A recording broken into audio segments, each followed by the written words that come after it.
series.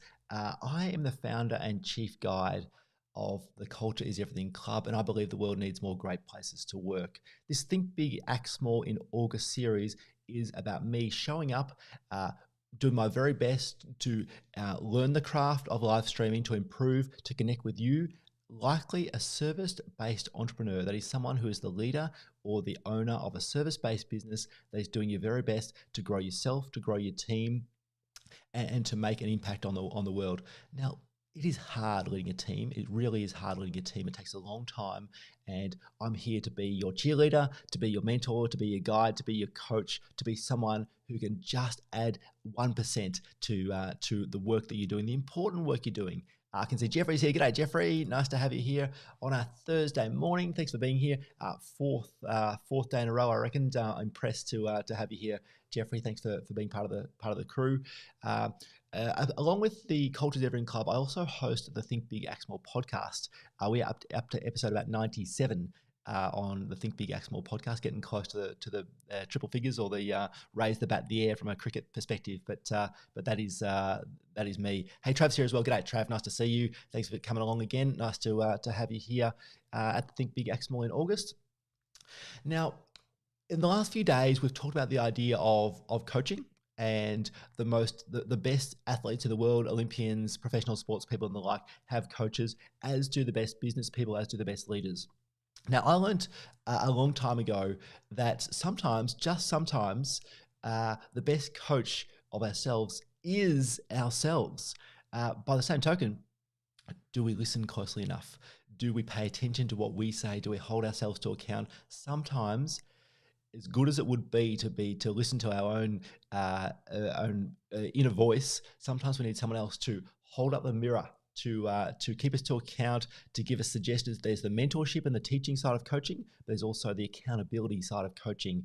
And so whether you are your own coach or whether you've got someone else, accountability is a critical part of it. So that's part of the series and part of what we're thinking about here today. Carlo's here. Nice to see you, Carlo. Thanks for being part of the crew. Looking fit. I like that. I'm doing my best, mate, but I've got some work to do. But thanks for being here, Carlo. I appreciate it. Carlo, by the way, was a guest on the final week of Time Out Live Daily Huddle last year in 2020, as was Jeffrey. Jeffrey was an interviewee or a guest on the Time Out Live Daily Huddle. So it was nice to have you guys both here, and it was awesome to have you part of the show last time. But let's get on to what I want to talk about today, and that is I want to talk about the idea of success and failure. Success and failure is something that I think we all consider every single day. I certainly do. I've spent a lot of time considering it. I used to think much, much more about success and failure in short increments, and that is, was I a success today? Was I a success in that conversation? Was I a success in that week and this year? And we've mentioned professional sports. I've mentioned sports a number of times, and there's so much we can learn from professional sports in terms of leadership and leading ourselves and leading our teams. But there's one thing that I reckon we need to leave behind. We need to leave it on the field, so to speak, for professional sports, and that is the W and the L, the win and the loss. Elite sports, Olympic sports, all that sort of stuff, they are judged by the W or the L, the win or the loss, every week in team sports, or more often in some sports, and the season comes and goes. And are they the premiers, or are they the cellar dwellers? What is the win or the loss? Now, in my experience, life is long.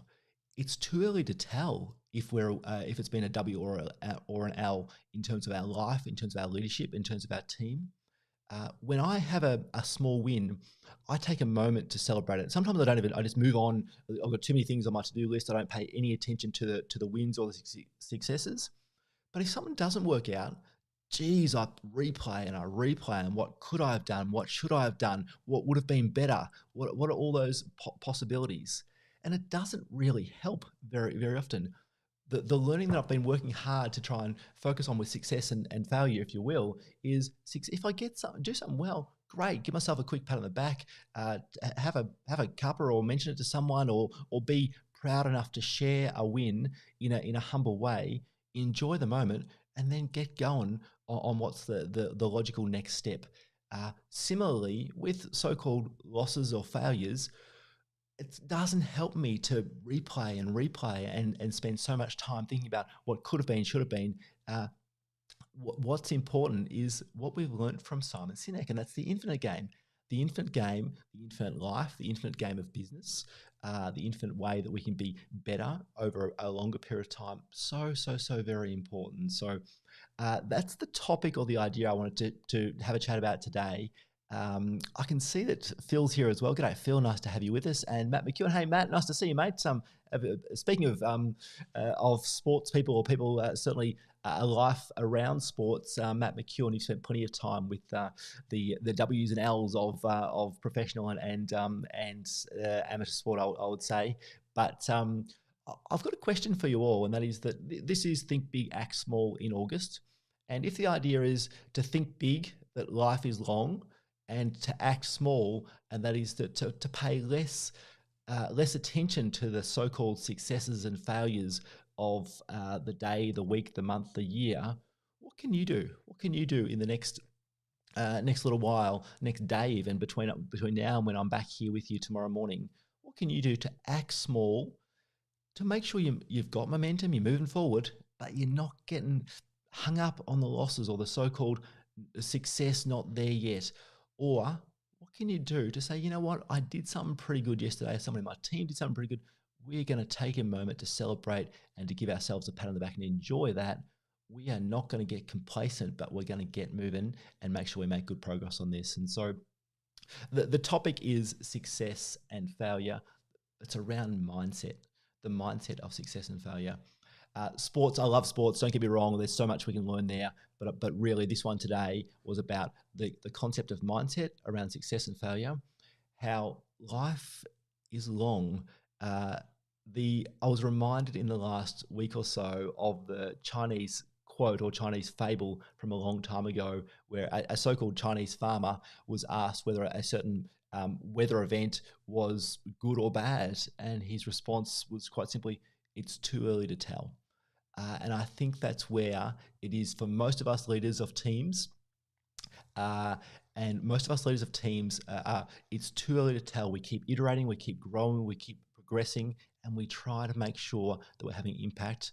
But we better be kind to ourselves, give ourselves a pat on the back, and then consider what we can do over a long period of time. I see a couple of comments here. Hey, Carmel, nice to see you, Carmel. Thanks for being here. Matt says, check off end of day. Who did I help today? Try to avoid the negative bias. What did I not get done? Yeah, Matt, that is important. I know you're a big checklist fella, and I know you've got some systems in place for this, which is really impressive. Will, hey Will, nice to see you, mate. Nice to have you here. Be better than you were yesterday. Absolutely, be better than you were yesterday. That's the mindset, and I love it, Will. The hard bit for me, and I think the hard bit for many of us, is that we know the knowing doing gap is a bit too long, and that is we know what to do, but we beat ourselves up a bit too often and spend a lot of time on the negatives when we know it's not good for us. But how do we move on? How do we get going? So that's sort of what we want to talk about today. So that's it for today. Very short, sharp little idea. Success and failure. What does it mean in your life? What do you do when you have a mini success? What do you do when you have a perceived failure? And perception is the critical word there. What is the perception that you're telling yourself? What could you do differently? What is the mindset around continuing to progress, to improve, and to realize that, was today a success or a failure? It's too early to tell. Was this year a success or failure? It's too early to tell. Our balance sheet, our profit and loss, our team success, any awards we win, they're great. Or any awards or things that goals we didn't hit. It's too early to tell whether that was a good thing or a bad thing. Let's keep going. Let's stay focused on the important work we can do in our lives to be the best leaders we can be, to lead the teams, to lead our families, and to have an impact on the world over a long period of time. I just want to quickly check to make sure I didn't miss anything here. I check in at least 3 times a week with a training group to celebrate the wins. Nice, Jeffrey. I really like that. Be your own cheerleader. Really important concept. And Carmel has got, life is long. I just have to stop trying to cram more into each day. Yeah, Carmel, that's you're not the only person guilty of that, I reckon. I seem to fly past the celebrations and the circumspection to learn more. I don't think you're on your own there, Carmel. Alrighty, that's it. My name's Tristan White. I believe the world needs more great places to work. I'm going to be back here tomorrow morning, 8:45 a.m. to 9 a.m. Have a great day. Think big, act small.